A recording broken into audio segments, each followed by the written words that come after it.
Welcome back to another episode of Black Girls Speak. I am your host, CleoDaGodmother, and I am here to talk about all things Black women, all things Black girl, all things Black. The way she moves through this journey has such grace, such confidence. Her words, so fluent, so magical, you can't help but be drawn to her. Her aura, breathtaking. Her name, Black Woman.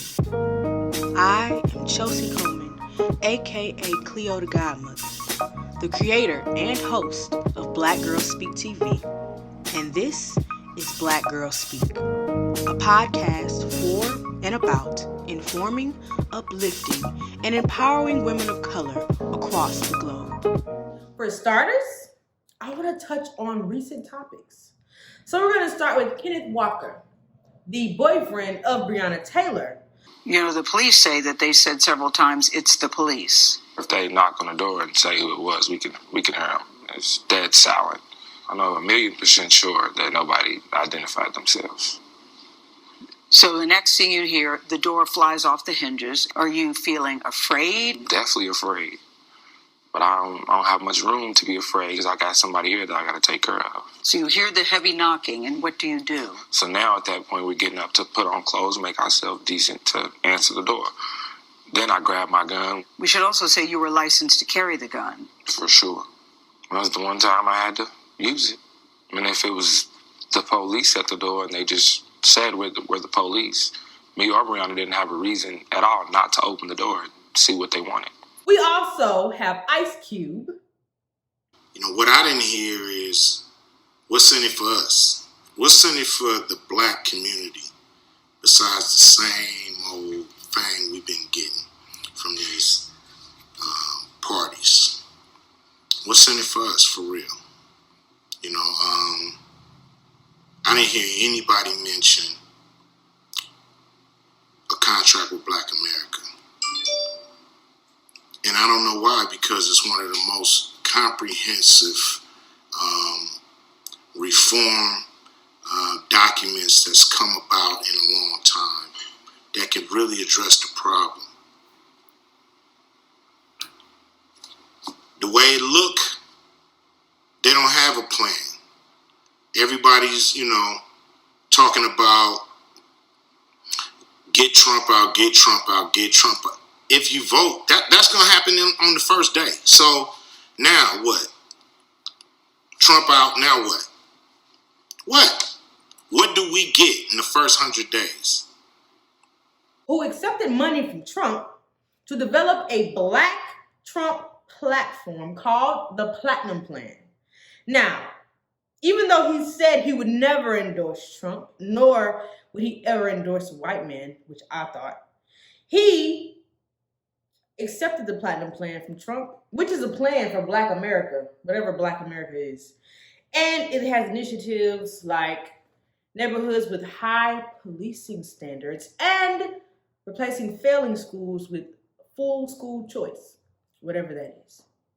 Now, it was originally contract with America, Black America to be exact, which included points like prison and police reform, as well as interest-free loans for home ownership. I want to know how that coincides with what Trump plan is. Who told Ice Cube he was a spokesman for Black America? Same thing with Diddy. All of a sudden now, Diddy wants to create his own political party. He didn't say anything about Breonna Taylor. He didn't say anything about George Floyd. He didn't say anything about Megan Thee Stallion. But now you want to create your own political party.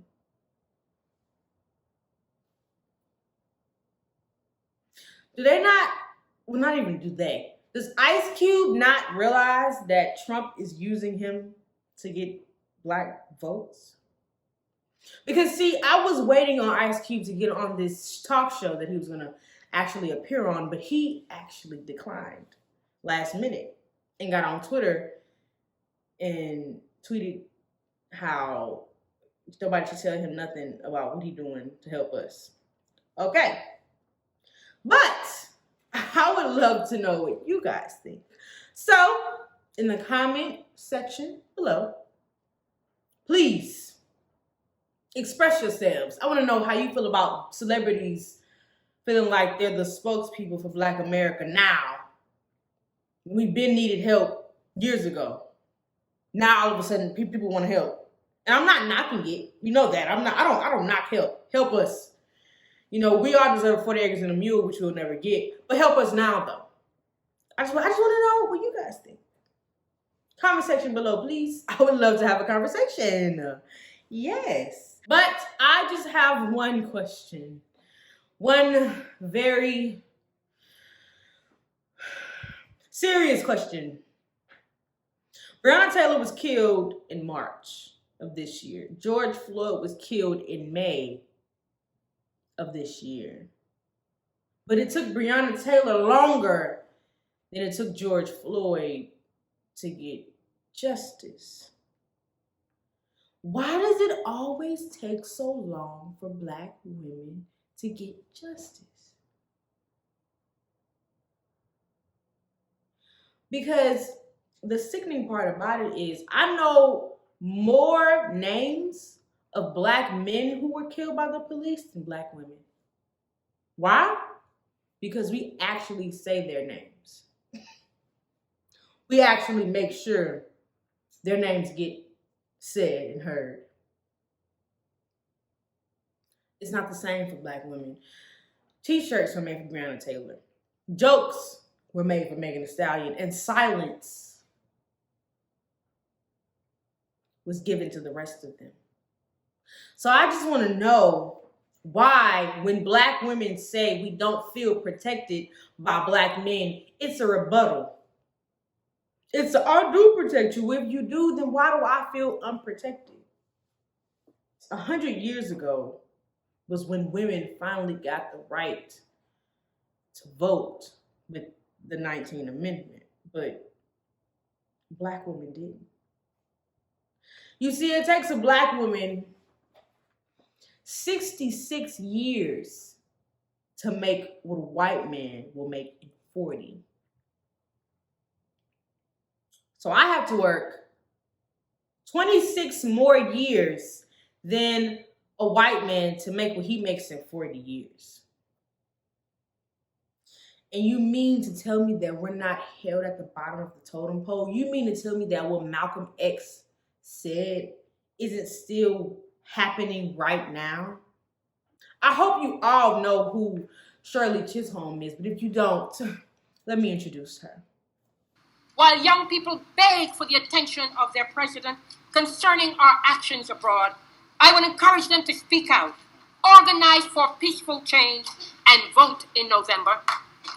Instead of blocking efforts to control the huge amounts of money given political candidates by the rich and the powerful, I would provide certain limits on such amounts and encourage all the people of this nation to contribute small sums to the candidates of their choice. She was the first Black woman elected in Congress in 1968 and the first woman and African American to seek nomination for President of the United States. Sadly, she passed away in 2004. I wish I could have met her. But without her stepping out, without her resilience, without her faith, they would have never seen a Black woman want it that bad. Yes, we had Angela Davis and we had Asada Shakur, but they were more focused on reforming the police. Shirley was more focused on getting into the power to change the system. And that's what we need right now because Black women are underrepresented. We are the lowest, 2%. We make up 2% of candidates politically. We don't see ourselves in those types of environments. Yes, we have Black judges and things like that, but it's always the headline of the first Black woman to become this and the first Black woman to become that. Why is that happening in 2020? All but one, the president and every other vice president, not even every other, every vice president in the history of the United States has been a white man perfectly explains why Black women have no say-so, have no voice in this society. But see, now it's up to us. You want to see a Black woman in power, right? Right? Go vote. Vote. VOTE. Vote. You've seen it on Snapchat, Instagram, everywhere. Vote. It is imperative that you vote. And I'm not saying that Joe and Kamala are going to just shift the world, because they both have skeletons in their closet that we're not going to talk about. But right now, they're the best option that we have. It's imperative that you vote. Please, I'm begging you.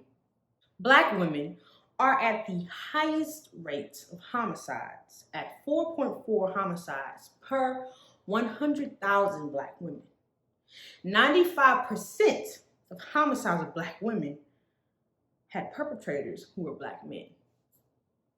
69% of transgender women were Black, and their deaths were also from Black men.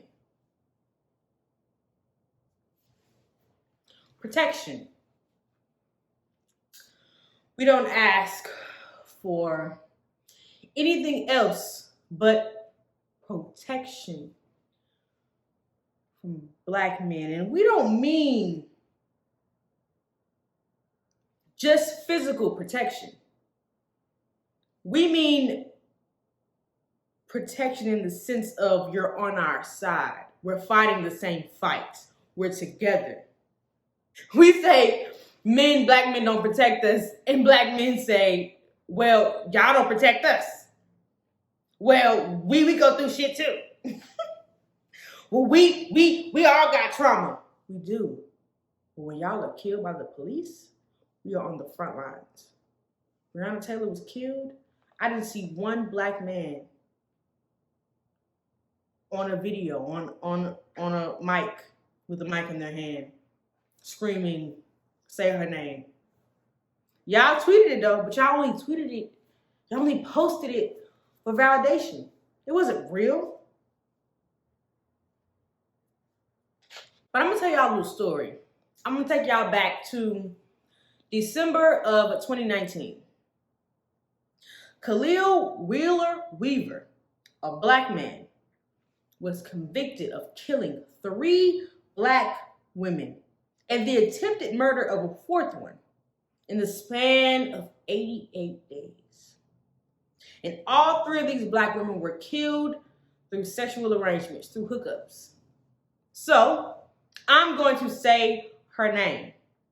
Sarah Butler, Robin West, and Joanne Brown were all killed by Khalil Wheeler Weaver, a Black man, a man of their community.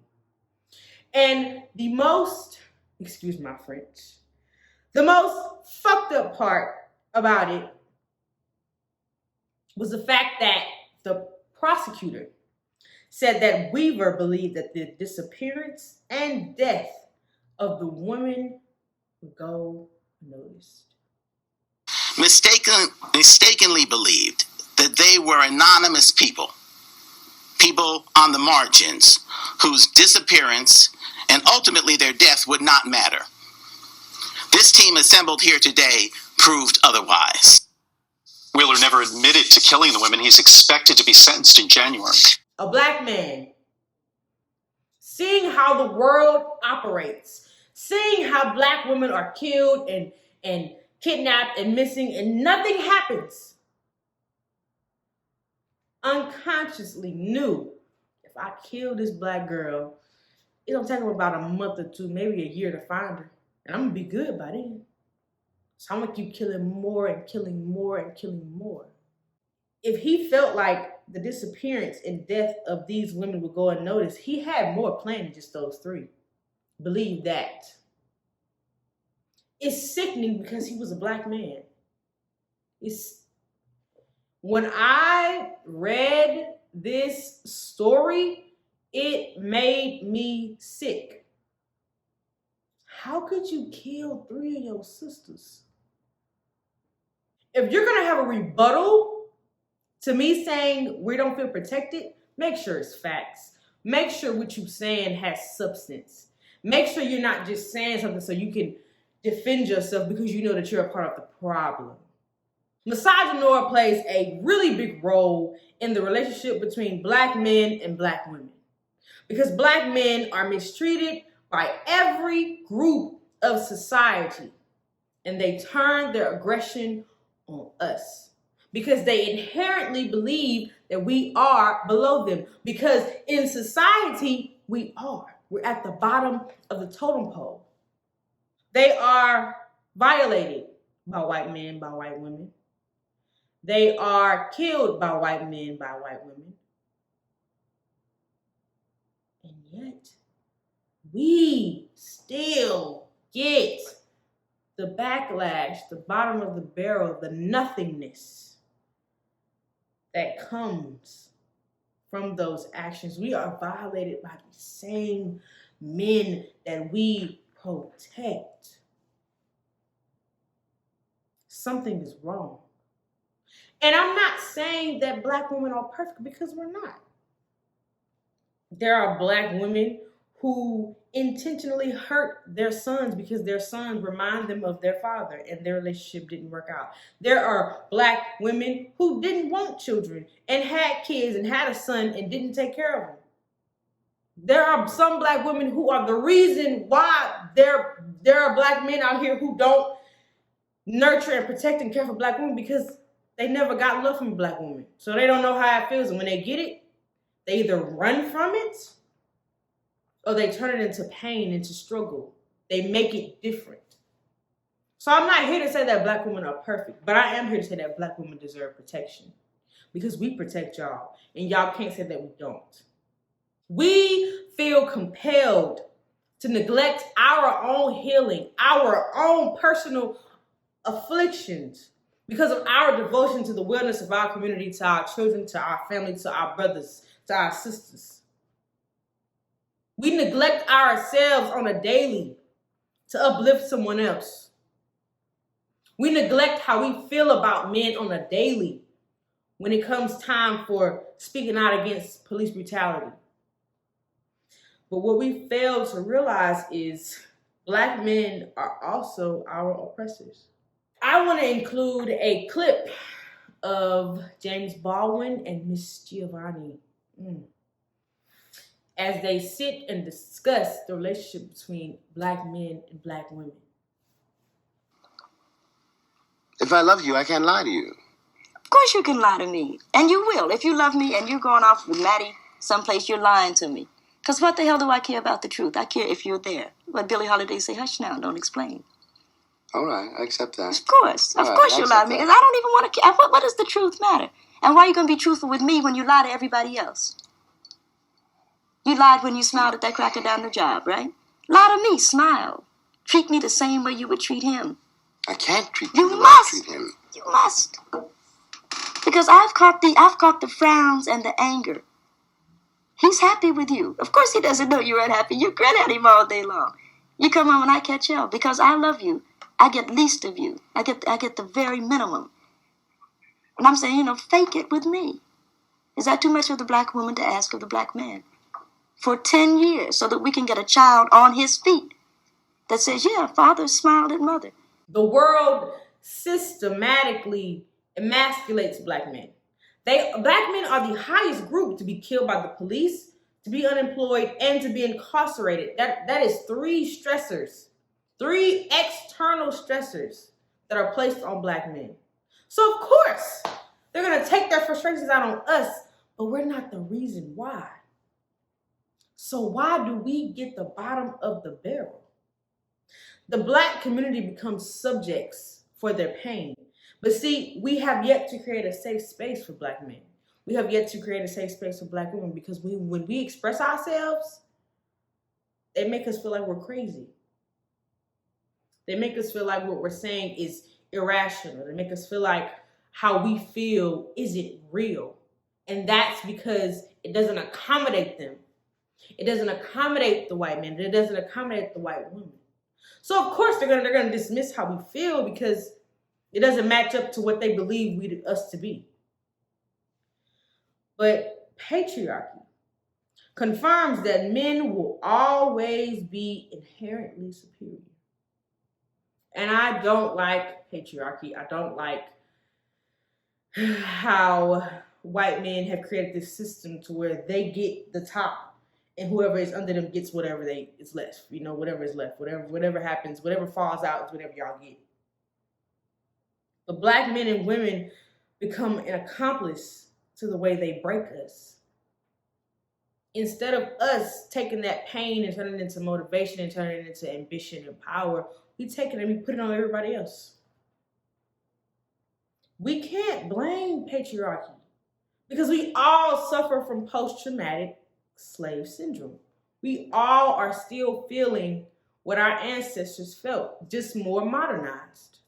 We all still are oppressed. We all are still experiencing segregation and colorism and all those things that we thought would just disappear in thin air as time went on, but it hasn't.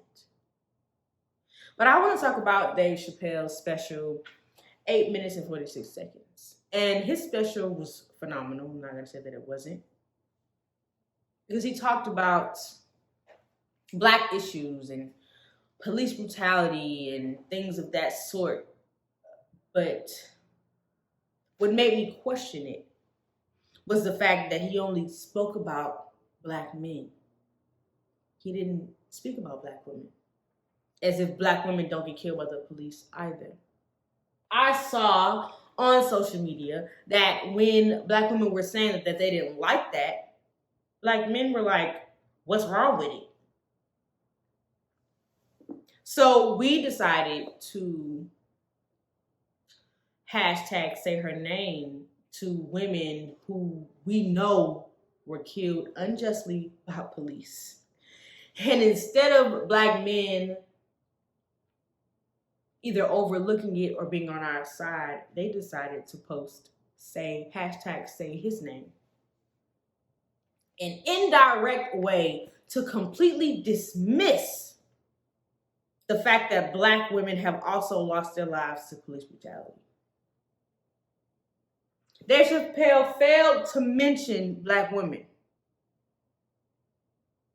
He failed to mention the fact that not only are Black men unjustly killed, but Black women are too. The demise of Black women just doesn't seem to move Black men as much as it would if the roles were reversed. It doesn't seem to really spark an emotion for Black men as it would if the roles were reversed. So what is it gonna take? Your mom getting killed, your sister getting killed, your cousin getting killed by the police for you to realize that we aren't protected? Because thank God, no man in my family was ever murdered unjustly by the police. Yes, they have faced police brutality, but they weren't murdered. But that has never been a factor in the way that I protect Black men. This podcast is created for Black women. It is called BlkGirlsSpeak. Yet, when George Floyd was murdered, I didn't drop an episode. As an act of solidarity to Black men to let y'all know, we're not even gonna make this about us. This is about y'all right now because I'm a Black woman and you won't ever catch me tearing down a Black man. Ever. No matter what the circumstance is. Now, if he's wrong, he's wrong. And I'm gonna say he's wrong. Tory Lanez is wrong. He just wrong. I'm sorry. He's wrong. R. Kelly is wrong. He just wrong. But you won't see me unprovokingly just tearing down Black men. That is not my prerogative. Dr. Ben Redman wrote The Second Oldest Profession.